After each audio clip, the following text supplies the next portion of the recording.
বিসমিল্লাহির রহমানির রহিম। আসসালামু আলাইকুম।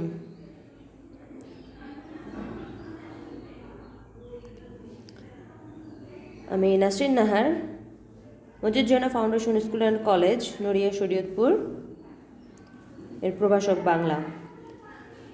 দ্বাদশ শ্রেণীর শিক্ষার্থীদের জন্য বাংলা দ্বিতীয় পত্রের যে হোম প্রিপারেশন অ্যান্ড এক্সামের প্রশ্নটি দেয়া হয়েছে, আমি সেই প্রশ্নের আলোকে কিছু আলোচনা করব। শিক্ষার্থীরা, আশা করি তোমরা সবাই ভালো আছো। তোমাদেরকে ফুলের শুভেচ্ছা রইল তোমাদের জন্য।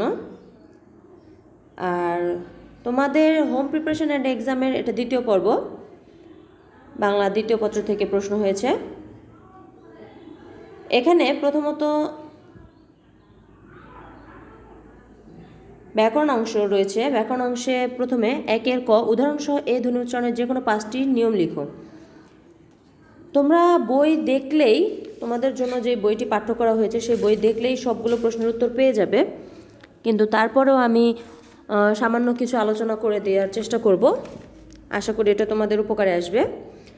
তোমাদের বইতে, অর্থাৎ বাংলা ব্যাকরণ ও নির্মিতি বইতে, অক্ষরপত্র প্রকাশনের যে বইটি রয়েছে সেখানে পৃষ্ঠা 52-তে তোমরা এ ধ্বনি উচ্চারণের যে 5টি নিয়ম রয়েছে সেই উত্তরটি পেয়ে যাবে। যেমন প্রথমত 1-এ তৎসম শব্দের এ উচ্চারণের সাধারণত অবিকৃত থাকে। তৎসম শব্দ যদি হয় তাহলে এই উচ্চারণের যেরকম উচ্চারণ হবে সেরকমই হবে, যেমন বেদনা, দেবতা। 2, আদ্য এর পরে অ বা আ থাকলে সেই এর উচ্চারণ এ রূপে উচ্চারিত হয়, যেমন এক। তেমন একারযুক্ত ধাতুর সঙ্গে আপ্রত্যয় যুক্ত হলে সেই এ এর উচ্চারণ এ রূপে উচ্চারিত হবে। শব্দের শেষের এ এর উচ্চারণ সাধারণত অবিকৃত থাকে। একাক্ষর সর্বনাম পদের এ সাধারণত অবিকৃত এ রূপে উচ্চারিত হয়। এগুলো তোমাদের বলেই দিয়েছি, 52 পৃষ্ঠায় পাবে। এরপর দ্বিতীয় প্রশ্ন রয়েছে, যে কোনো 5টি শব্দের প্রমিত উচ্চারণ লিখো। তোমরা প্রমিত উচ্চারণের জন্য বইতে যে উচ্চারণগুলো রয়েছে সেগুলো সবগুলো পড়বে এবং বোর্ড সহ পড়ে ফেলবে। এখানে পৃষ্ঠা হচ্ছে 36 পৃষ্ঠা থেকে 50 পৃষ্ঠা পর্যন্ত যেগুলো রয়েছে এগুলোর মধ্যেই তুমি এই উত্তরগুলো পাবে এবং এগুলো সবগুলো তুমি মুখস্থ করে না দেখে লিখবে। 2, বাংলা একাডেমি প্রণীত বাংলা বানানের 5টি নিয়ম লিখো। বাংলা বানানের এখানে কিন্তু বলেছে বাংলা বানানের নিয়ম, এখানে কিন্তু কোনোটাকে উল্লেখ করেনি, কোনোটাকে ইন্ডিকেট করে বলা হয়নি যে তৎসম বা কোনোটা নিয়ম লিখো। এখানে যে কোনো 5টা নিয়ম তুমি লিখতে পারবে। তো যে কোনো 5টা নিয়ম বলে তুমি তৎসম অতৎসম যে কোনোটা থেকে লিখতে পারো। এটা তোমাদের বইতে যে 80 পৃষ্ঠা রয়েছে, 80 পৃষ্ঠার প্রথম যে প্রশ্নটি রয়েছে, যেটা অতৎসম তৎসম দুইটাকে মিলিয়ে যে প্রশ্নের উত্তর দেওয়া হয়েছে সেটা তুমি লিখতে পারো। এটা তোমার জন্য বেটার। তৎসম অতৎসম শব্দের বাংলা বানানের 5টি নিয়ম রয়েছে। এখানে 2 নম্বর প্রশ্ন রয়েছে, যে কোনো 5টি শব্দের বানান শুদ্ধ করে লিখো। 5টি শব্দের বানান শুদ্ধ করে লিখতে হলে তোমাকে এখানে বোর্ডের যতগুলো অশুদ্ধ বানান রয়েছে এবং তোমাদের পাঠ্য বইতে যে বানানগুলো অশুদ্ধ রয়েছে সেগুলো হচ্ছে পৃষ্ঠা 63 থেকে 79 পৃষ্ঠা। এই পৃষ্ঠার মধ্যে তুমি পাবে, এগুলো তুমি খুঁজে উত্তরগুলো লিখে ফেলবে। 3 নং প্রশ্ন, বিশেষ্য পদ কাকে বলে? উদাহরণসহ বিশেষের শ্রেণী বিভাগ আলোচনা করো। বিশেষ্য পদ কাকে বলে? এটা হচ্ছে ব্যাকরণিক শব্দ শ্রেণীর যে অধ্যায়, সেই অধ্যায়ের মধ্যে দ্বিতীয় প্রশ্ন। বিশেষ্য পদ কাকে বলে এটা তুমি পাবে হচ্ছে পৃষ্ঠা 97 পৃষ্ঠায়। আমি একটু আলোচনা করি। এখানে তুমি প্রথমত বিশেষ্যের সংজ্ঞা লিখবা। বিশেষ্য কি? যে ব্যক্তি, বস্তু, স্থান, জাতি, গোষ্ঠী, সমষ্টি, গুণ বা অবস্থার যে কোনো কিছুর নাম, নামটাই হচ্ছে বিশেষ্য। তারপরে 2-4টা উদাহরণ দিবা। তারপর হচ্ছে লিখবে যে বিশেষ্যকে কত ভাগে ভাগ করা যায়। আমরা জানি প্রধানত বিশেষ্যকে 2 ভাগে ভাগ করা যায়, সংজ্ঞাবাচক এবং সাধারণ। এরপরে এই সংজ্ঞাবাচক এবং সাধারণ এই 2 ভাগকে, যে সাধারণ যে ভাগ রয়েছে, সাধারণ যে বিশেষ্য রয়েছে, সেই সাধারণ বিশেষ্যকে আরও বিভিন্ন পর্যায়ে ভাগ করা যায়। ইন্দ্রিয়গ্রাহ্যতা, গণনযোগ্যতা, সজীবতা, এই প্রত্যেকটা ভাগ তুমি আলোচনা করবে এবং প্রত্যেকটা ভাগের উদাহরণ সহ দিতে হবে। এখানে প্রশ্নের মধ্যে কিন্তু উল্লেখ রয়েছে যে উদাহরণ সহ শ্রেণী বিভাগ আলোচনা করো। এরপরে 3-এর অথবাতে রয়েছে, নিচের অনুচ্ছেদ থেকে 5টি বিশেষণ পদ চিহ্নিত করো। 5টি বিশেষণ পদ, এখানে দেখো, কাক ডাকা ভোরে ঘুম থেকে উঠল অনিন। এখন ভোরটা ছিল কেমন? কাক ডাকা ভোর, তার মানে এই কাক ডাকাটা হচ্ছে একটা বিশেষণ। আমরা জানি যে যে নামের পূর্বে, বিশেষ্যের পূর্বে বিশেষ্যকে বিশেষায়িত করার জন্য যে শব্দগুলো ব্যবহার করা হয় সেগুলোকে বিশেষণ পদ বলে। যেমন বিশেষ্যের নাম, দোষ, গুণ, অবস্থা, সংখ্যা, পরিমাণ, এগুলোই হচ্ছে বিশেষণ।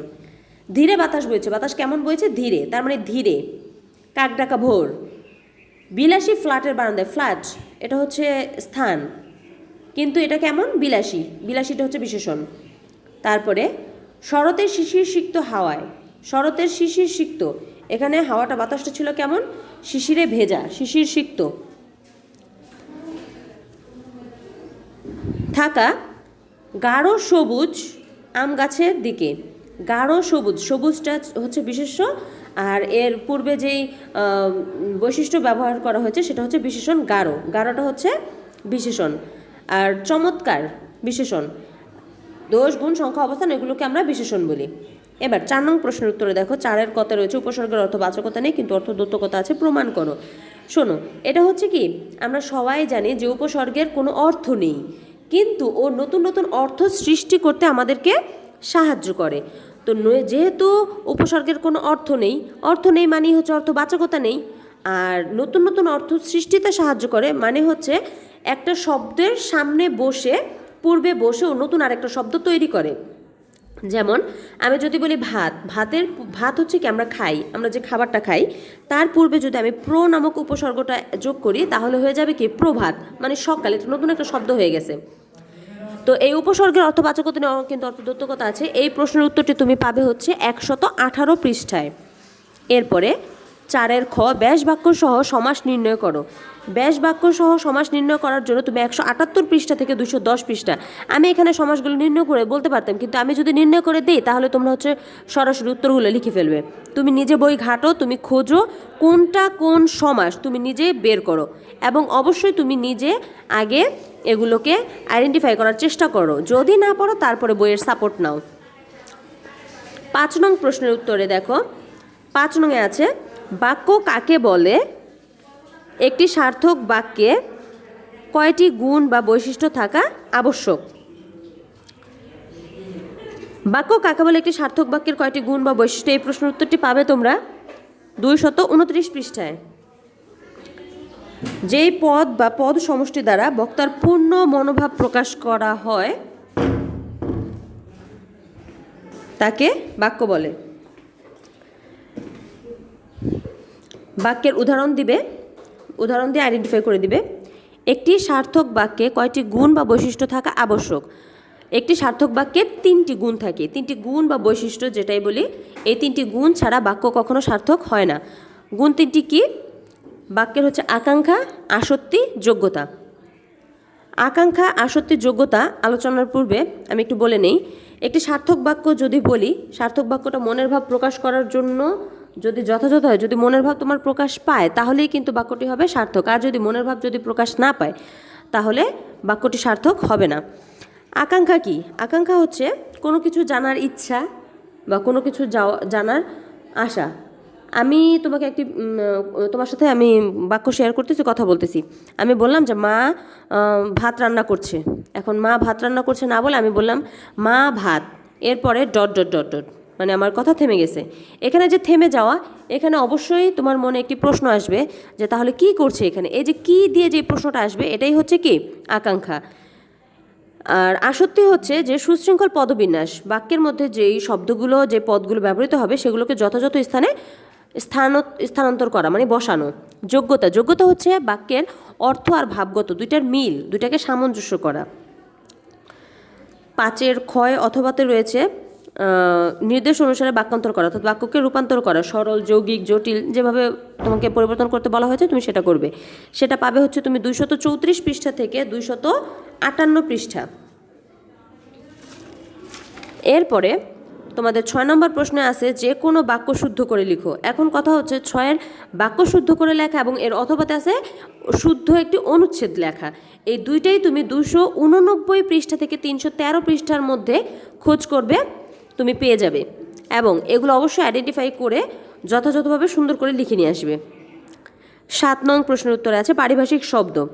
এখানে অনেকগুলো পারিভাষিক শব্দ দেয়া আছে, এর মধ্যে থেকে 10টি পারিভাষিক শব্দের উত্তর লিখতে হবে। আমি সবগুলোর উত্তর তোমাকে বলে দিচ্ছি। হুড, হুড অর্থ কি? হুড অর্থ হচ্ছে শিরোবেষ্টন বা ঢাকনা। ইরিগেশন, ইরিগেশন অর্থ হচ্ছে জলসেচন, জলসেচ। অক্টেভ অর্থ অষ্টক। কোয়াক অর্থ হাতুড়ে বিদ্যা। সাবসিডি অর্থাৎ ভর্তুকি। স্যাংশন মঞ্জুরি। কোঅর্ডিনেটর সমন্বয়কারী। পাওয়ার হাউস বিদ্যুৎ কেন্দ্র। অ্যাপিটেপ সমাধি লিপি। আপ টু ডেট হালনাগাদ। বায়োগ্রাফি জীবনচরিত। ডেপুটেশন প্রতিনিধিত্ব অথবা প্রেষণ, যেটা দাও। আইডম বাগধারা। ইন্ডেক্স সূচি অথবা নির্ঘণ্ট। ম্যানুস্ক্রিপ্ট পাণ্ডুলিপি। এটা হচ্ছে পারিভাষিক শব্দ, তোমার এখান থেকে যে কোনো 10টা লিখলেই হয়ে যাবে। এরপরে আছে দেখো তোমাদের একটি অনুচ্ছেদ, এটি তোমাদের পাঠ্য বই থেকেই দেওয়া হয়েছে। এটি 389 পৃষ্ঠাতে তুমি পাবে। 389 পৃষ্ঠাতে তুমি এই অনুচ্ছেদটি পেয়ে যাবে। এরপরে শীতের সকালের অভিজ্ঞতা বর্ণনা, এটা তো তুমি অভিজ্ঞতা যেভাবে লিখতে হয় সেই নিয়ম অনুযায়ী লিখবে। অবশ্যই তোমার নিজের ব্যক্তিগত অভিজ্ঞতা লিখবে। পরীক্ষার প্রস্তুতির কথা জানিয়ে বাবাকে ইমেইল করো। এখানে পরীক্ষার প্রস্তুতি বলতে তোমাদের সামনে যে পরীক্ষা রয়েছে সেই পরীক্ষার প্রস্তুতি ব্যাখ্যা করবে।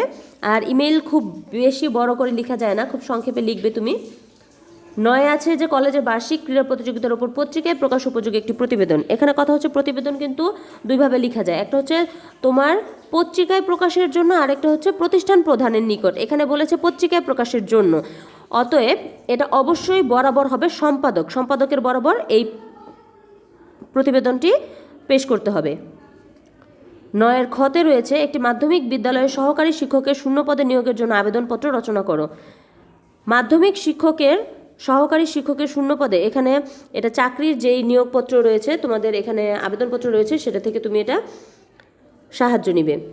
ভাব সম্প্রসারণ, পড়িলে বই আলোকিত হয়ে, না পড়িলে বই অন্ধকারে রই। এখানে পড়িলে বই আলোকিত হয়ে, আমরা জানি যে পড়াশোনা হচ্ছে জ্ঞান অর্জন করা। জ্ঞান অর্জন যদি তুমি করো তাহলেই তুমি আলোকিত হবে, তুমি তোমার সামনে উজ্জ্বল ভবিষ্যৎ দেখতে পারবে। আর যদি তুমি পড়াশোনা না করো, তুমি যদি জ্ঞান অর্জন না করো, তাহলে তো তুমি অন্ধকারেই রয়ে যাবে। এটাই ব্যাখ্যা করবে। এটা 588 পৃষ্ঠা থেকে 616 পৃষ্ঠার মধ্যে তুমি এটা খুঁজে পাবে। সারমর্ম পাবে হচ্ছে 570 পৃষ্ঠায়। আর ভবিষ্যৎ পরিকল্পনা নিয়ে দুই বন্ধুর মধ্যে সংলাপ, এটা তুমিই পারবে। মানুষ মানুষের জন্য শিরোনামে একটা ছোট গল্প, এটাও পারবে। এরপরে রয়েছে রচনা। অ্যাকচুয়ালি শিক্ষার্থীরা, তোমাদের এই প্রশ্ন উত্তরগুলো আসলে বিস্তারিত লেখার বলে দেওয়ার মতো তেমন কিছুই নেই। তুমি তোমার বইয়ের হেল্প নিয়ে এগুলো সবটাই কমপ্লিট করবে, কমপ্লিট করে সুন্দরভাবে জমা দিবে। আশা করি সবাই ভালো থাকবে, সুস্থ থাকবে, নিরাপদে থাকো। আমাদের সবার জন্য দোয়া করবে। সবাইকে ধন্যবাদ জানিয়ে আজকের মতো আমি বিদায় নিচ্ছি।